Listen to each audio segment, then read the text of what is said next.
ಒಂದು ಪಿಜ್ಜಾವನ್ನ 2 ಸಮಾನ ಭಾಗಗಳಾಗಿ ಕತ್ತರಿಸಿದ್ದೇವೆ ಅಂತ ಊಹೆ ಮಾಡ್ಕೊಳ್ಳಿ. ಅವುಗಳಲ್ಲಿ ನೀವು ಒಂದು ಭಾಗವನ್ನ ತಿಂದ್ರಿ. ನೀವು ತಿಂದಿರೋದು ಅರ್ಧ ಪಿಜ್ಜಾ, ಅಂದ್ರೆ 1/2ಕ್ಕೆ ಸಮ. ಮುಂದಿನ ಬಾರಿ ಅದೇ ಪಿಜ್ಜಾವನ್ನ 4 ಸಮಾನ ಭಾಗಗಳಾಗಿ ಕತ್ತರಿಸ್ತೇವೆ. ಈಗ ನೀವು ಅದರಲ್ಲಿ 2 ತುಂಡುಗಳನ್ನ ತಿಂತೀರಾ, ಅಂದ್ರೆ ನೀವು ತಿಂದಿರೋದು 2/4ರಷ್ಟು ಪಿಜ್ಜಾ. ಆಮೇಲೆ ಅದೇ ಪಿಜ್ಜಾವನ್ನ 8 ಸಮಾನ ಭಾಗಗಳಾಗಿ ಕತ್ತರಿಸ್ತೇವೆ. ಈ ಬಾರಿ ನೀವು 4 ತುಂಡುಗಳನ್ನ ತಿಂತೀರಾ, ಅಂದ್ರೆ ನೀವು ತಿಂದಿರೋದು 4/8ರಷ್ಟು ಪಿಜ್ಜಾವನ್ನ. ಕೊನೆಗೆ ಪಿಜ್ಜಾವನ್ನ 16 ಸಮಾನ ಭಾಗಗಳಾಗಿ ಕತ್ತರಿಸ್ತೇವೆ. ಆಗ ನೀವು 8 ತುಂಡುಗಳನ್ನ ತಿಂತೀರಿ, ಅಂದ್ರೆ 8/16ಕ್ಕೆ ಸಮ. ಇಲ್ಲಿದೆ ನನ್ನದೊಂದು ಪ್ರಶ್ನೆ. ಈ ಎಲ್ಲಾ ಪ್ರಕರಣಗಳಲ್ಲಿ ನೀವು ಒಂದೇ ಪ್ರಮಾಣದ ಪಿಜ್ಜಾವನ್ನ ತಿಂತಿದ್ದೀರಾ ಅಥವಾ ಬೇರೆ ಬೇರೆ ಪ್ರಮಾಣದ ಪಿಜ್ಜಾವನ್ನ ತಿಂತಿದ್ದೀರಾ? ಪಾಸ್ ಮಾಡಿ ಯೋಚನೆ ಮಾಡಿ ನೋಡಿ. ಎಕ್ಸಾಕ್ಟ್ಲಿ, ಹೌದು, ನೀವು ಒಂದೇ ಪ್ರಮಾಣದ ಪಿಜ್ಜಾವನ್ನ ತಿಂತಿದ್ದೀರಿ. ಅಂದ್ರೆ 1/2, 2/4, 4/8, 8/16 ಈ ಎಲ್ಲವೂ ಒಂದೇ ಪ್ರಮಾಣವನ್ನ ಸೂಚಿಸ್ತಾ ಇದೆ. ಸಂಖ್ಯೆಗಳು ಬೇರೆ ಬೇರೆ, ಆದ್ರೆ ತಿಂದಿರುವ ಪಿಜ್ಜಾದ ಪ್ರಮಾಣ ಒಂದೇ. ಒಂದೇ ಪ್ರಮಾಣವನ್ನ ಸೂಚಿಸುವ ಭಿನ್ನರಾಶಿಗಳನ್ನು ಸಮಾನ ಭಿನ್ನರಾಶಿಗಳು, ಈಕ್ವಿವೆಲೆಂಟ್ ಫ್ರಾಕ್ಷನ್ಸ್ ಅಂತ ಕರೀತಾರೆ. ಆದ್ರೆ ನಾನು ನಿಮ್ಗೀಗ ಒಂದು ಕುತೂಹಲಕಾರಿಯಾದ ಪ್ರಶ್ನೆಯನ್ನ ಕೇಳ್ತೇನೆ. 1/2 ಮತ್ತು 3/6 ಎರಡೂ ಸಮಾನವೇನಾ? ಅದು ನಿಜ ಅಂತಾದ್ರೆ ಅದನ್ನ ಹೇಗೆ ಸಾಬೀತುಪಡಿಸಬಹುದು? ಇದಕ್ಕೆ ಉತ್ತರವನ್ನ ಹುಡುಕುವ ಪ್ರಯತ್ನದಲ್ಲಿ ಒಂದು ಆಸಕ್ತಿದಾಯಕ ವಿಷಯವೊಂದನ್ನ ನಿರ್ಮಿಸೋಣ. ಭಿನ್ನರಾಶಿ ಗೋಡೆ. ಹೌದು, ಫ್ರಾಕ್ಷನ್ ವಾಲ್. ಈ ಗೋಡೆಯಲ್ಲಿ ಇರುವಂತಹ ಮೊದಲ ಇಟ್ಟಿಗೆ ಬಂದು ಒಂದು ಸಂಪೂರ್ಣ ಘಟಕ, ಅಂದ್ರೆ ಒಂದು ಏಕಮಾನ. ಇದನ್ನ 1/1 ಅಂತ ಕರಿಬಹುದು. ಈಗ ಇದೇ ಏಕಮಾನವನ್ನ ನಾವು 2 ಸಮಾನ ಭಾಗಗಳಾಗಿ ವಿಭಜಿಸ್ತೇವೆ. ಇಲ್ಲಿ ಕಾಣ್ತಾ ಇರುವ ಮೊದಲ ಭಾಗ ಬಂದು ಮೊದಲ ಅರ್ಧ ಭಾಗ, ಇದು ಎರಡನೇ ಅರ್ಧ ಭಾಗ. ಅದೇ ರೀತಿ ಇದೇ ಏಕಮಾನವನ್ನ ನಾವು 3 ಸಮಾನ ಭಾಗಗಳಾಗಿ ತಗೊಳ್ಬಹುದು. ಇದೇ ರೀತಿ ನಾವು ಈ ಏಕಮಾನವನ್ನ 4 ಸಮಾನ ಭಾಗಗಳಾಗಿ ಮಾಡ್ಕೊಳ್ಬಹುದು. ನಂತರ 5 ಸಮಾನ ಭಾಗಗಳಾಗಿ, ತದನಂತರ 6 ಸಮಾನ ಭಾಗಗಳಾಗಿ. ಈ ರೀತಿ ಒಂದು ಏಕಮಾನವನ್ನ ನಾವು ವಿಭಿನ್ನ ಭಾಗಗಳಾಗಿ ಮಾಡ್ಕೊಂಡ ನಂತರ ನೀವು ಗಮನಿಸಬಹುದಾದಂತ ಮುಖ್ಯವಾದ ವಿಷಯ ಏನಂದ್ರೆ, ಈ ಎಲ್ಲಾ ಪಟ್ಟಿಗಳು ಒಂದೇ ಉದ್ದವನ್ನ ಹೊಂದಿದೆ.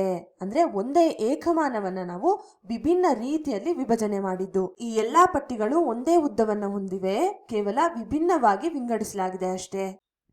ಈ ಭಿನ್ನರಾಶಿಯ ಗೋಡೆಯ ಮಧ್ಯದಲ್ಲಿ ನಿಖರವಾಗಿ ಒಂದು ಗೆರೆಯನ್ನ ಎಳೆಯೋಣ. ಈ ಗೆರೆಯು 1/2, 2/4, 3/6 ಅನ್ನುವ ಭಿನ್ನರಾಶಿಗಳ ಮೂಲಕ ಹಾದು ಹೋಗ್ತಾ ಇದೆ. ಅಂದ್ರೆ ಈ ಎಲ್ಲಾ ಭಿನ್ನರಾಶಿಗಳು ಒಂದೇ ಸ್ಥಾನದಲ್ಲಿವೆ. ಇವೆಲ್ಲವೂ ಒಂದೇ ಉದ್ದವನ್ನ ಸೂಚಿಸ್ತಾ ಇದೆ ಅಂತ ಅರ್ಥ. ಆದ್ರಿಂದ ನಾವು 1/2 = 2/4 = 3/6 ಅಂತ ಹೇಳ್ಬೋದು. ಅದೇ ರೀತಿಯಲ್ಲಿ ಇಲ್ಲಿ ನೋಡಿ, ಈ ಗೆರೆ 1/3 ಮತ್ತು 2/6ರ ಮೇಲೆ ಹಾದು ಹೋಗ್ತಾ ಇದೆ. ಅಂದ್ರೆ ಈ ಎರಡೂ ಭಿನ್ನರಾಶಿಗಳು ಸಮಾನವಾಗಿವೆ. ಮತ್ತು ಇಲ್ಲಿ ನೋಡಿ, ಈ ಗೆರೆ 2/3 ಮತ್ತು 4/6 ಅನ್ನೋದರ ಮೇಲೆ ಹಾದು ಹೋಗ್ತಾ ಇರೋದ್ರಿಂದ ಈ ಎರಡು ಭಿನ್ನರಾಶಿಗಳು ಸಮಾನವಾಗಿವೆ.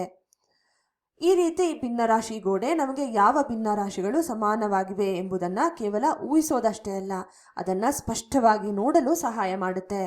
ಈಗ ಮತ್ತೊಮ್ಮೆ ಯೋಚನೆ ಮಾಡಿ ನೋಡಿ. 1/2 ಮತ್ತು 3/6 ಸಮಾನವೇನಾ? ಹೌದು, ಯಾಕೆಂದ್ರೆ ಅವೆರಡು ಭಿನ್ನರಾಶಿ ಗೋಡೆಯಲ್ಲಿ ಒಂದೇ ಗೆರೆಯ ಮೇಲೆ ಬರುತ್ತೆ. ಹಾಗಾದ್ರೆ 1/2 ಮಾಡಲು ಎಷ್ಟು 1/6 ಭಾಗಗಳು ಬೇಕಾಗತ್ತೆ? ಎಣಿಸ್ ನೋಡಿ, 3 ಭಾಗಗಳು ಬೇಕಾಗತ್ತೆ. ಆದ್ರಿಂದ 1/2 3 ಬಾರಿ 1/6 ಅಂತ ಹೇಳ್ಬೋದು. ಈ ರೀತಿಯಾಗಿ ಭಿನ್ನರಾಶಿ ಗೋಡೆ ನಮಗೆ ಭಿನ್ನರಾಶಿಗಳನ್ನ ಸುಲಭವಾಗಿ ದೃಶ್ಯೀಕರಿಸಿಕೊಳ್ಳಲು ಮತ್ತು ಅವುಗಳ ನಡುವೆ ಸಂಬಂಧವನ್ನ ಅರ್ಥ ಮಾಡಿಕೊಳ್ಳಲು ಸಹಾಯ ಮಾಡುತ್ತೆ.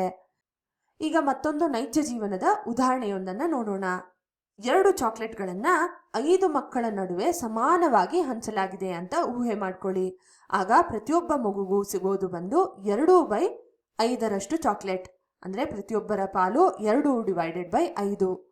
ಈಗ ಏನಾಗುತ್ತೆ, ಮತ್ತೊಂದು 5 ಮಕ್ಕಳು ನಮ್ಮ ಜೊತೆ ಸೇರ್ಕೊಳ್ತಾರೆ. ಅಂದ್ರೆ ಒಟ್ಟು ಮಕ್ಕಳ ಸಂಖ್ಯೆ 10. ಅಂದ್ರೆ ಮೊದಲಿದ್ದ 5 ಮಕ್ಕಳ ಸಂಖ್ಯೆಯ ದುಪ್ಪಟ್ಟು. ಈಗ ಪ್ರಶ್ನೆ ಏನಂದ್ರೆ, ಮೊದಲಿನಂತೆಯೇ ಪ್ರತಿಯೊಂದು ಮಗುವಿಗೂ ಅದೇ ಪ್ರಮಾಣದ ಚಾಕ್ಲೇಟ್ ಸಿಗಬೇಕಾದ್ರೆ ನಮಗೆ ಒಟ್ಟು ಎಷ್ಟು ಚಾಕ್ಲೇಟ್ಗಳು ಬೇಕಾಗುತ್ತೆ? ಸ್ವಲ್ಪ ಯೋಚನೆ ಮಾಡಿ ನೋಡಿ. 5 ಮಕ್ಕಳಿದ್ದಾಗ ಪ್ರತಿ ಮಗುಗೂ 2/5ರಷ್ಟು ಚಾಕ್ಲೇಟ್ ಸಿಗ್ತಿತ್ತು. ಆದರೆ ಈಗ 10 ಮಕ್ಕಳಾಗಿದ್ದಾರೆ, ಅಂದರೆ ಮಕ್ಕಳ ಸಂಖ್ಯೆಯ ದುಪ್ಪಟ್ಟು. ಅದೇ ರೀತಿ ಚಾಕ್ಲೇಟ್ನ ಸಂಖ್ಯೆಯಲ್ಲಿ ಕೂಡ ದುಪ್ಪಟ್ಟಾಗಬೇಕು, ಅಂದರೆ 2 × 2 4 ಚಾಕ್ಲೇಟ್ಗಳು ಬೇಕಾಗುತ್ತೆ. ಈ ಹಿಂದೆ ಪ್ರತಿಯೊಂದು ಮಗುವಿಗೂ 2/5ರಷ್ಟು ಚಾಕ್ಲೇಟ್ ಸಿಗ್ತಾ ಇತ್ತು, ಈಗ 4/10ರಷ್ಟು ಚಾಕ್ಲೇಟ್ ಸಿಗ್ತಾ ಇದೆ. ಗಮನಿಸಿ, ಈ 2 ಭಿನ್ನ ರಾಶಿಗಳು ಸಮಾನವಾಗಿದೆ, ಅಂದ್ರೆ ಪಾಲ್ ಒಂದೇ, ಆದ್ರೆ ಭಿನ್ನ ರಾಶಿ ಮಾತ್ರ ಬೇರೆ. ಈಗ ಮತ್ತೊಂದು ಕಡೆ ಉದಾಹರಣೆಯನ್ನ ನೋಡೋಣ. ಒಂದು ರೊಟ್ಟಿಯನ್ನ 2 ಮಕ್ಕಳ ನಡುವೆ ಹಂಚಿದ್ರೆ ಪ್ರತಿಯೊಂದು ಮಗುಗೂ ಸಿಗೋದು ಬಂದು ಅರ್ಧ ಭಾಗದಷ್ಟು. ಅದೇ 2 ರೊಟ್ಟಿಯನ್ನ 4 ಮಕ್ಕಳ ನಡುವೆ ಹಂಚಿದ್ರೆ ಪ್ರತಿಯೊಂದು ಮಗುಗೂ 2/4ರಷ್ಟು ರೊಟ್ಟಿ ಸಿಗುತ್ತೆ. ಅದೇ 3 ರೊಟ್ಟಿಯನ್ನ 6 ಮಕ್ಕಳ ನಡುವೆ ಹಂಚಿದ್ರೆ ಪ್ರತಿಯೊಂದು ಮಗುಗೂ 3/6ರಷ್ಟು ರೊಟ್ಟಿ ಸಿಗುತ್ತೆ. ಈಗ ಯೋಚಿಸ್ ನೋಡಿ, ಈ ಎಲ್ಲಾ ಪಾಲುಗಳು ಸಮಾನವೇನಾ? ಹೌದು, ಯಾಕೆಂದ್ರೆ ಪ್ರತಿಯೊಂದು ಮಗುಗೂ ಒಂದೇ ಪ್ರಮಾಣದ ಆಹಾರ ಸಿಗ್ತಾ ಇದೆ. ಆದ್ರಿಂದ 1/2 2/4 3/6 ಅಂತ ಹೇಳ್ಬೋದು. ಒಂದೇ ಪ್ರಮಾಣವನ್ನ ಸೂಚಿಸುವ ಇಂತಹ ಭಿನ್ನರಾಶಿಗಳನ್ನ ಸಮಾನ ಭಿನ್ನರಾಶಿಗಳು, ಈಕ್ವಲೆಂಟ್ ಫ್ರಾಕ್ಷನ್ಸ್ ಅಂತ ಕರಿತೇವೆ.